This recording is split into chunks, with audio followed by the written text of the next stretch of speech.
Hey everybody, welcome back to JuJu's Journey. In today's video, I'm going to be sharing why I no longer compare my life to anyone else's. After becoming a widow, starting over at 58, and learning to live on a fixed income, I've realized that every journey is different. Comparing ourselves to others often causes us to miss the blessings and progress that we're making in our own lives. So if you've ever felt like you're behind or wondered why your life doesn't look like someone else's, I hope this conversation encourages you. And thank you for being here and walking this journey with me. You have no idea how much I appreciate it. I'm up to 90 subscribers. So I did make some notes. And I do feel like this is a very important conversation. So we only see part of other people's lives, right? Like social media. And even in everyday conversations usually show the highlights and not the struggles. Like if you go to the grocery store and you run into a friend, you're going to say, hey, how are you? And they're going to say, oh, I'm doing good. And then you're going to say, well, how was so-and-so? And they're going to go, oh, they're doing good. They just got back from, vacation. They're not going to sit there and tell you that their grandson just got put on restriction because he got caught drinking, or that, that their daughter has postpartum depression. I mean, just all the normal things that could happen in life, And I do feel fortunate. I've really never been one to try to keep up with the Joneses. I've always had this insight about me, and I think I know why. I'll just go back and tell you. Whenever I was a teenager, I was raised by my aunt and my uncle. And as a teenager, growing up in a very small town, I went to a private school. Not a lot of people. Most of the people there were what I considered wealthy for the town that I lived in. There were doctors' children, lawyers' children, judges' children. I mean, business, like the person who was in charge of the biggest plant in town, their children, successful farmers' children. My uncle at that time was supposedly very successful. Didn't even really know what that meant. I just knew that I never had anything to worry about, right? So, I mean, I was a cheerleader. I did all the extracurricular activities. My mother, I was still close with my mom. I would go spend the summers usually at C&T on the lake with my mother and my stepfather, who was absolutely wonderful. All teenagers pretty much when they turned 15 got a car. We would go to camp. If somebody planned a vacation, I mean, we went on vacations. I mean, we just were okay. We were good. In that particular summer, I'll never forget my really, really good friend, and he happened to be a male. His daddy was a Supreme Court judge, and he came down and spent the weekend at the lake house with me. And, I mean, we had the best time. I mean, we just had the best time water skiing, floating on rafts, just everything. And so that particular, I don't think I was old enough to have a car yet. I know I didn't have a car, but I don't think I had I was probably 15, but still in the permit age. I don't think I got a car until I was 16, now that I think about it. And my stepdad bought it for me. But on the way home, he took me home back to my hometown.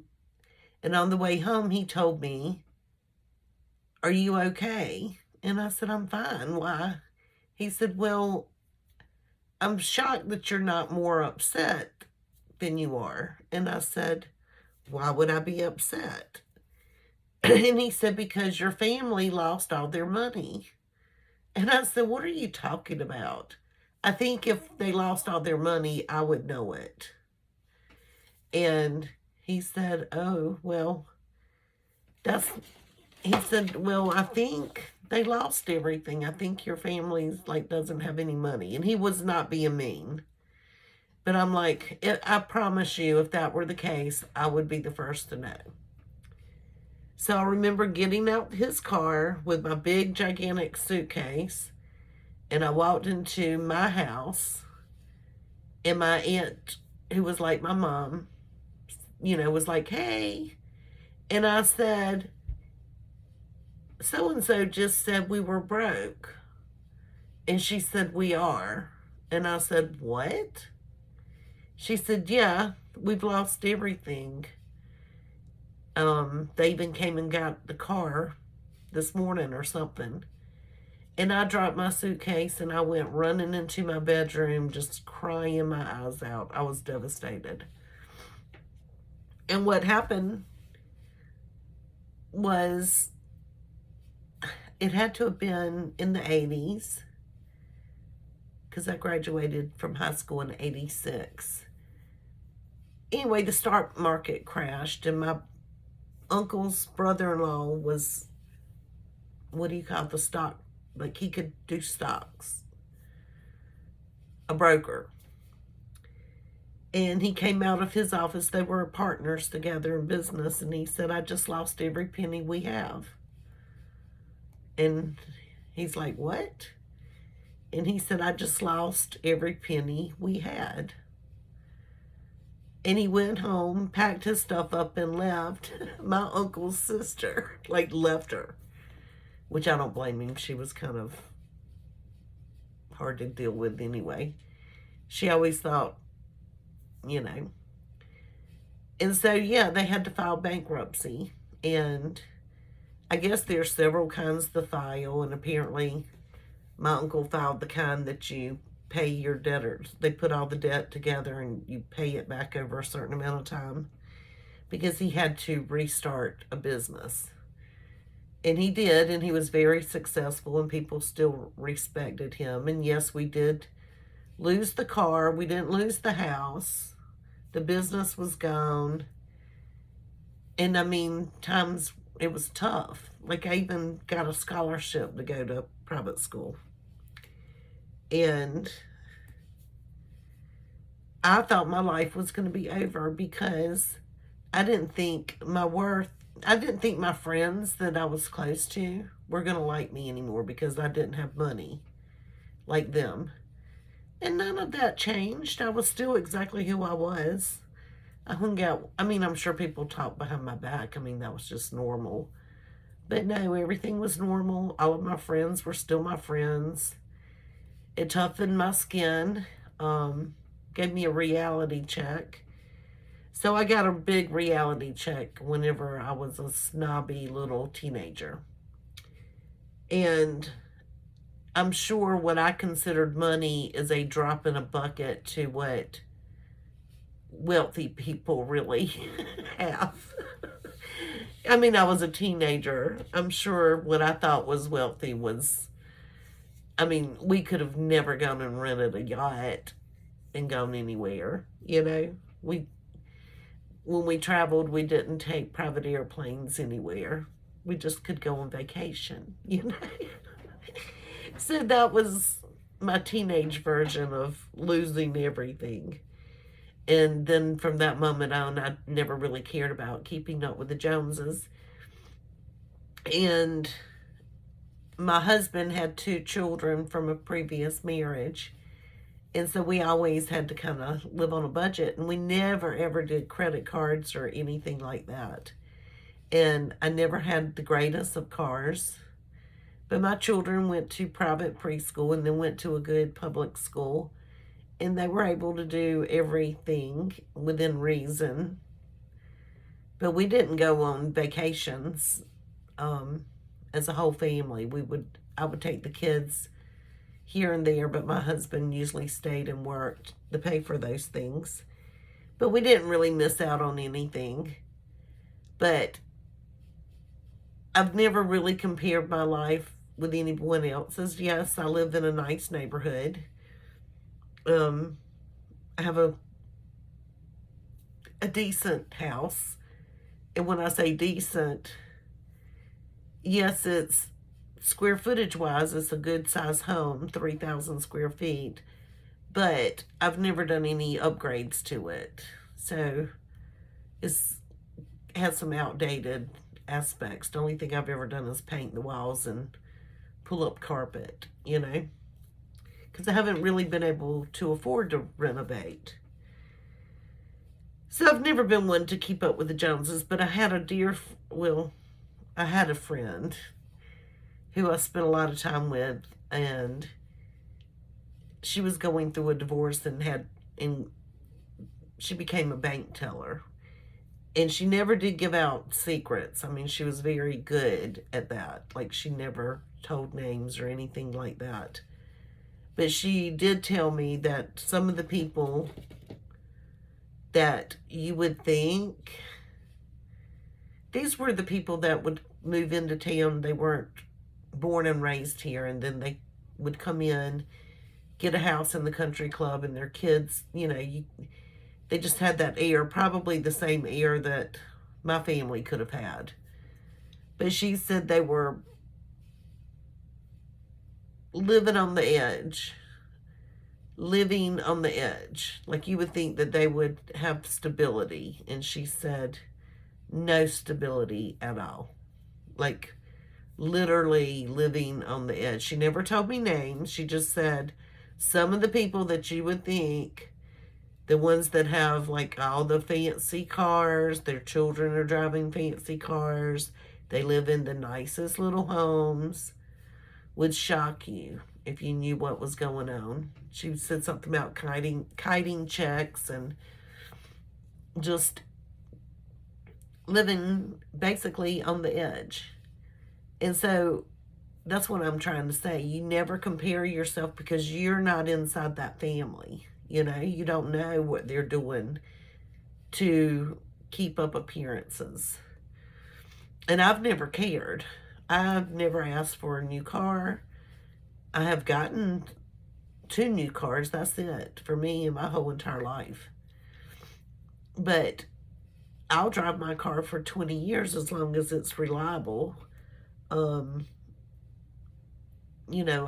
buy my clothes at Walmart, or if I go to a little designer store and I like something, I might buy something from there.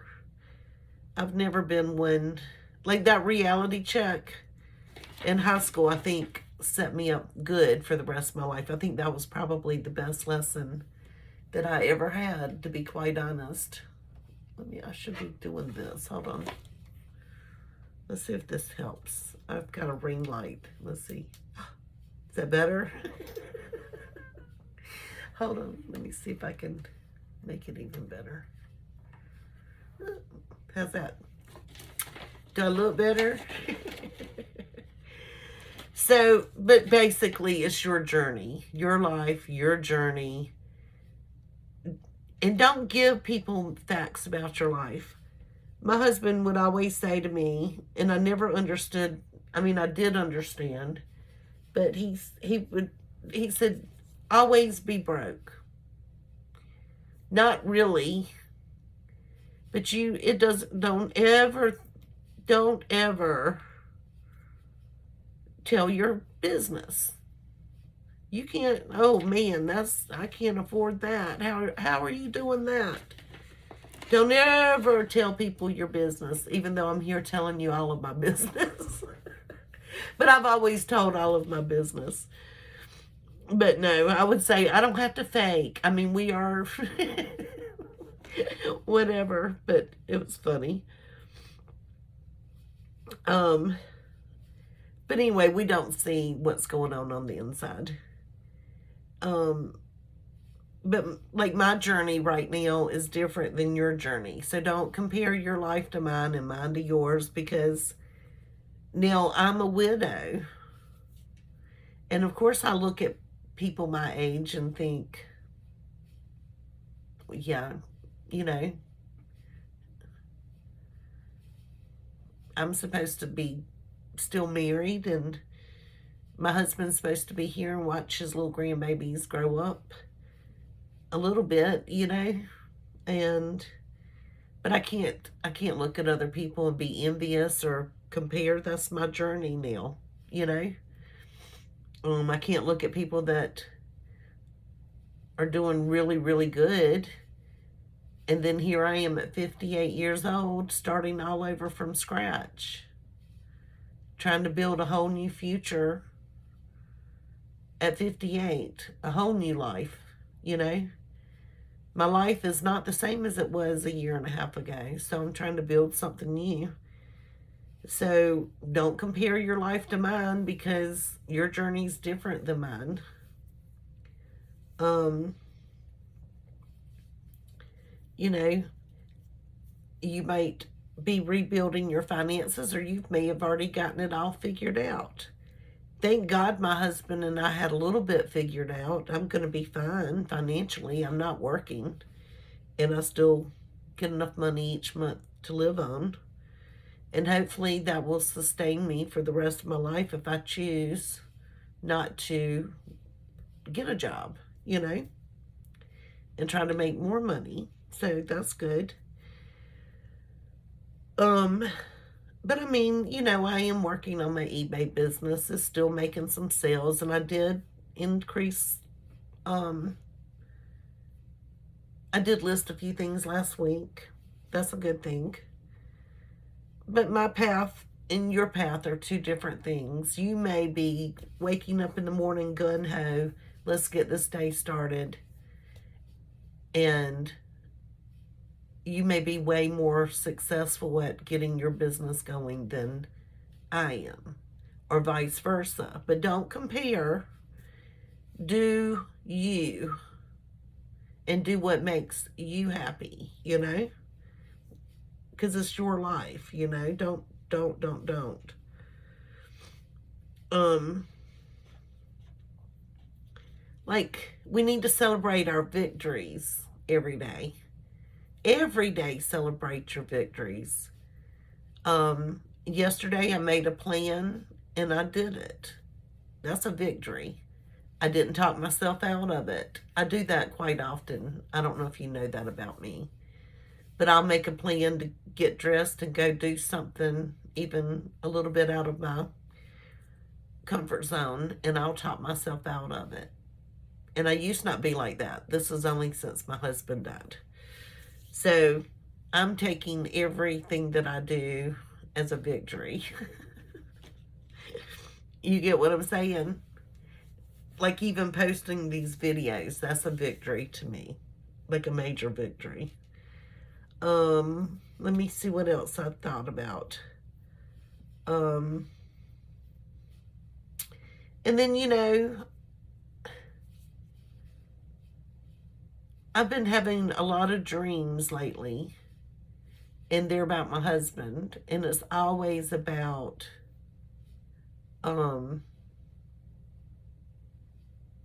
us leaving him. We're trying to, like, somehow we get separated, and we're trying to get him back.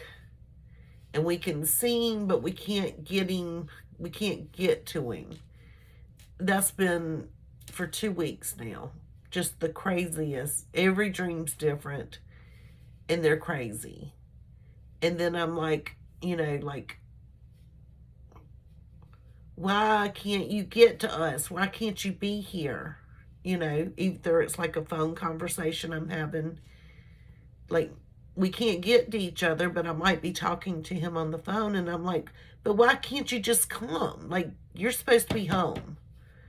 Like, none of this would have happened if you were home. You know, like, they're just crazy conversations, and I only remember, like, tidbits of the dreams.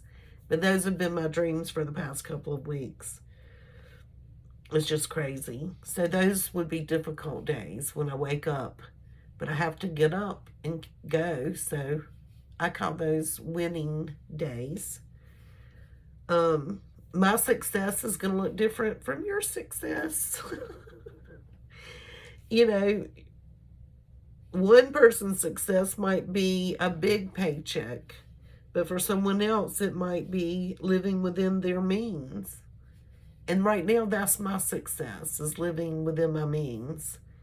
And then also spending time with my family and just trying to find peace. That's where I am right now.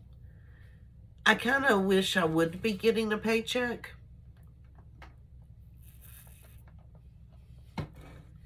I feel like that's where God's calling me, not to get a big old fat paycheck, but any paycheck to me would be a fat paycheck, because if you don't get one, then it's a fat paycheck. But I feel like God will tell me what I'm supposed to be doing. Like, he'll open up the door, and I'll know. When that door opens, I'll know. Gratitude. I am so, so grateful for everything that I have. And I have a lot of stuff to do. Like I've got a major problem in part of my house that's going to require a lot of work. And I'm putting it off. And as I'm putting it off, it's getting worse. But I don't have the funds to take care of it right now. So I'm band-aiding, putting a band-aid on the problem. But I'm still grateful. I'm grateful for this house. I'm grateful for everything God's given me. And I can only tackle one battle at a time. So I've got one battle that I've got to take care of. And then after that one's taken care of, then I'll fight the next battle. And that's just how my life is right now. But I'm still very, very grateful for what I have. And this problem that I'm talking about inside my house was something that my husband was going to address, and I put him off because I don't like to address problems in the summertime when it requires what this problem requires. And I just always would say, I think that's a problem that we need to work on in the fall and the winter, because that would be the best time to rip up all of your floors all the way down to the subflooring so you can actually see dirt underneath my house, right? Summertime, I don't know, I think about snakes. Also the heat, like I'm sure you would have to maybe turn off the air for a little bit. I don't know. It just seemed like a wintertime problem to me. And then he got sick, so we didn't get to handle that. But I think my house is going to have to be jacked up a little bit. But I'm still grateful for everything. So the main thing I'm trying to say is, you're going to look at some people and think they have it all together. And then you're going to look at, and then they don't. Like, I'm going to go to the grocery store in just a minute. And when I go, I'm going to probably run into someone I know. And they're going to say, hey, how are you doing? And I'm going to smile and I'm going to say, I'm doing great. How are you doing? Then they're going to tell me, and then I'm going to give them an update on, usually they'll ask, how's the heart baby doing? And I'll tell them how great he's doing. And then they'll ask me about my other grandchildren, and I'll tell them. And, you know, and we just kind of, and off we go. But yet, I come in every day, and I'm like, making sure this one little area is dry as dry can be. And do my best to put that Band-Aid on it, because, you know, I can't afford to fix it right now. But I'm grateful that I have enough money to pay for my bills, and I'm still going to go on that vacation. You know? But anyway, I want to encourage you that it's okay. Your life does not have to look like anybody else's. Do not try to keep up with the Joneses. You do you, and do the best that you can each and every day, and that's what my plan is, you know? You don't have to have the biggest house, the newest car, or the perfect life to be grateful. You know, my journey is mine, and every step, good or bad, has helped make me who I am today. And I'd love to hear from you. Please let me hear from you. Have you ever struggled yourself with comparing yourself to others? Let me know. Please. I love to hear from you. And if you like this conversation and you want to hear more like it, please hit that like and subscribe. And remember, we can do this. We've got this thing called old age and life and starting over in your 50s. We can do all things. We're not dead yet, right? Anyway, y'all have a great day. Talk to you later. Bye.